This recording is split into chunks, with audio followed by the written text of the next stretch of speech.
সুন্দরী বউ থাকলে পুরুষের বুকের মধ্যে এমনি ব্যথা থাকে, সারাক্ষণ হার্টের মধ্যে পেন থাকে। না সেটা যে নেই সেটা তো আমি বলিনি কখনো, না ওটাই। কিন্তু পেইনটা নিতে পারে ও। মানে ও আমাকে অনেক সাপোর্ট করে, যেটাও আমি হয়তো কখনো জানতাম না আমার মধ্যে এই কাজগুলো আমি করতে পারি। ও আচ্ছা। সেটা মানে বের করছে টেনে, না তুমি এটা করতে পারো এবং তুমি পারবেই।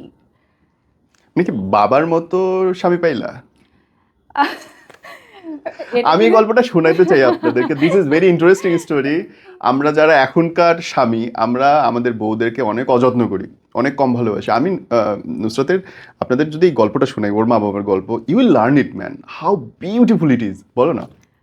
মানে আমার বাবা হচ্ছে যেহেতু বাবা অনেক কাজে থাকে, বিজি থাকে, কিন্তু আমি জানি না ওনার মতো ব্যস্ত মানুষ আমি আমার লাইফে দেখিনি, এবং ওনার মতো একজন কেয়ারিং মানুষও আমি আমার লাইফে দেখিনি আমার মায়ের ক্ষেত্রে।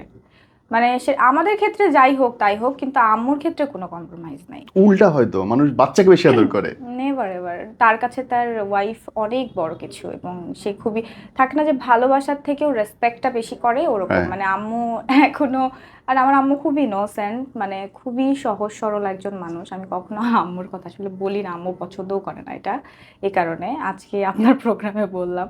মানে সে খুবই সুইট, মানে আপনি ওকে ওনাকে যদি বলেন যে আন্টি আজকে তো শনিবার কিন্তু আজকে রবিবার, সে বলবে যে আচ্ছা ঠিক আছে বাবা তুমি